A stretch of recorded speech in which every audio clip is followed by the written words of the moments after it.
Will O'Neill be able to gain the support of the Scots? Can the English relieve yet another besieged garrison and a fierce ambush that led to a humiliating defeat for the English?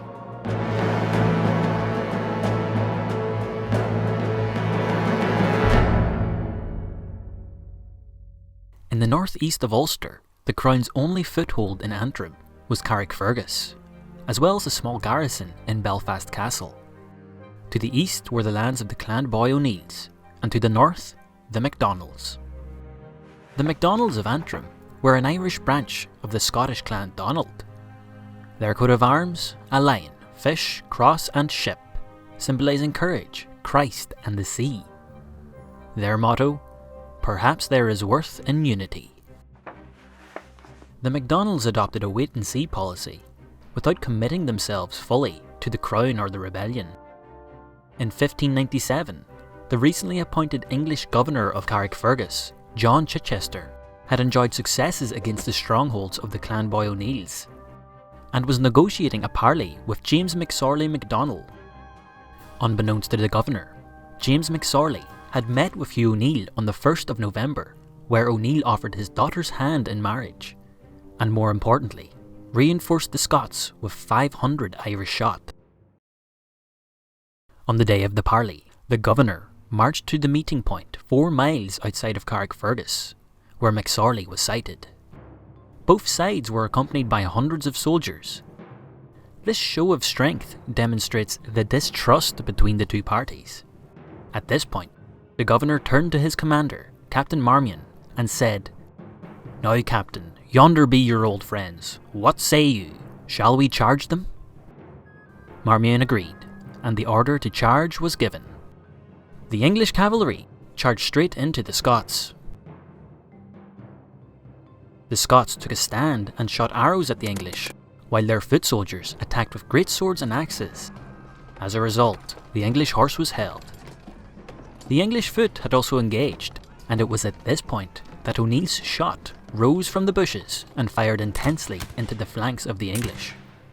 The Scots then countercharged, breaking their formation.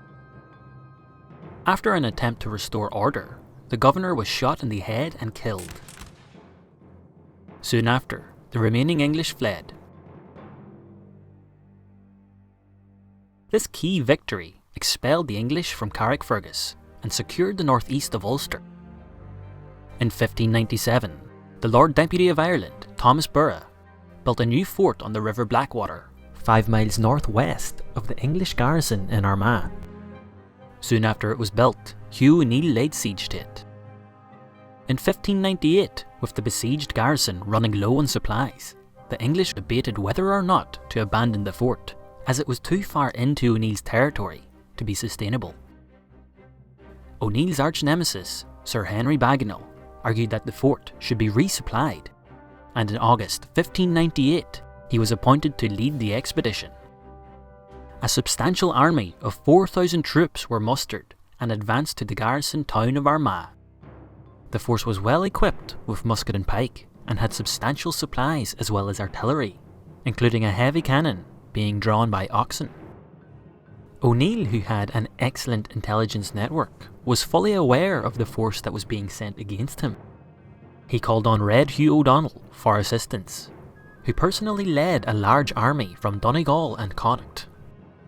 Most of the Ulster clans had sent men to O'Neill, and O'Neill himself had his own mercenaries from other parts of Ireland and the Scottish Highlands. It is estimated that he had a slightly larger force than Bagenal. Prior to the arrival of the English, O'Neill, who had English and Spanish military advisors, dug trenches at strategic spots along the route and covered pathways with branches and trees. They also set up thorned bushes to facilitate ambushes and slow down the advancing forces. Bagenal arrived in Armagh on the 13th of August. His scouts advised him of the potential for ambushes along the way, but he knew the country well and was confident of the superiority of his forces and their weaponry. Early morning on the 14th of August, Bagenal set out to relieve the besieged garrison at Blackwater Fort. As the column moved north, they were hit with gunfire from Irish troops hidden on both flanks of the column.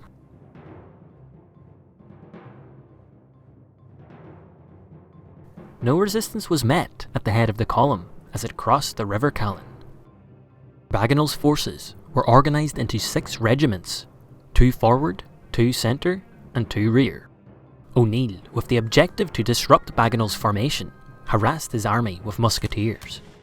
O'Neill was also greatly assisted by the boggy terrain throughout Bagenal's route.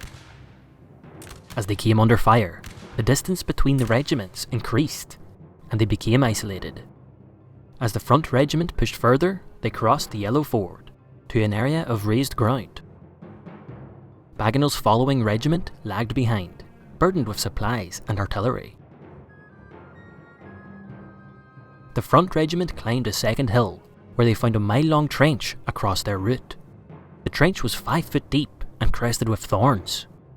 Pestered by gunfire from their flanks, the regiment went down the hill and over the blockade. The trench was not defended, and O'Neill made no effort to stop them. Reaching the top of a third hill, the regiment could see the Blackwater fort. The beleaguered garrison could see their relief and threw their caps in the air. But this joy wouldn't last. The English regiments at the rear, under Captains Conney and Billing, had been halted crossing the River Callan, and the rest of the English army had stalled on the second hill. O'Neill sent more troops to attack the front regiment, forcing the English musketeers to withdraw into their pikemen. This allowed O'Neill's shot to fire at the compact body of troops with close-range gunfire. O'Neill's horse and swordsmen then started to open gaps in the pike defence. Under severe pressure, Bagenal ordered the front to retreat back over the trench, but this could not be done in an orderly way, and the trench had cut off the soldiers from their cavalry. Bagenal led his men forward to help the shattered infantry, but as he descended the hill towards the trench, he was shot through the head and killed. The English counterattack continued, but it was badly mauled by O'Neill's men, sending them spilling back over the trench. The 3rd Regiment pushed up to their relief, but it was too late. A cannon had got bogged down in the rear of the column, and the oxen that drew it were killed. The men in the 4th Regiment made frantic efforts to free it, fighting for their lives as the Irish swarmed around them. While all this was taking place at the front, there was hard fighting at the rear, as O'Donnell, Maguire and McSorley engaged the rear and flanks of the column. At this point, Thomas Wingfield took over the command of the English army. As the 4th Regiment left their cannon and made for the trench, matters went from bad to worse, as an English soldier attempted to refill his supply of gunpowder straight from the powder store. The soldier still had his match lit from his firearm, and 200 to 400 pounds of gunpowder exploded, killing and wounding many.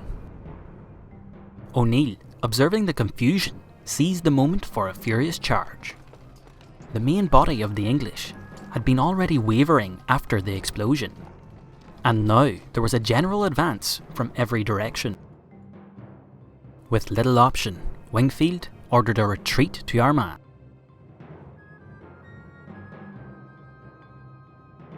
The Irish moved to cut off the English retreat at the River Callan, but fire from the English column's remaining cannon halted the Irish advance. After recrossing the River Callan, the English army returned to Armagh. O'Neill had inflicted the worst defeat ever suffered by an English army at Irish hands on Irish soil. About 1,500 of the English Crown forces were killed. This included 18 officers, and 300 soldiers deserted to the Irish, including 2 Englishmen. Out of the 4,000 that had set out from Armagh, just over 2,000 returned. Those who did reach Armagh were besieged, and after 3 days of negotiations, it was agreed that the soldiers could leave as long as they left their arms and ammunition behind. The most badly wounded soldiers were left in Armagh Cathedral, many with severe burns from the gunpowder explosion, but O'Neill agreed to tend to them and had them transported to Newry when they were fit to travel. According to the English, 200 to 300 of O'Neill's army were killed, though that is likely to be an overestimate to mitigate the scale of the disaster. When the southern chiefs heard of O'Neill's victory, the Munster Rebellion broke out. Lands were retaken and settlers expelled. And O'Neill, who now exercised almost as much authority as if he were King of Ireland, bestowed the title of Earl of Desmond on James Fitzgerald. The ultimate result of the Battle of the Yellow Ford was the expansion of the 9 Years' War from a conflict fought largely in Ulster to a struggle against English control throughout Ireland as a whole. I'd like to give a special thanks to Jim O'Neill for providing detailed maps on the Yellow Ford. Be sure to check out his book if you'd like to learn more about the 9 Years' War. I hope you enjoyed the video. Be sure to like and subscribe so you don't miss the next part.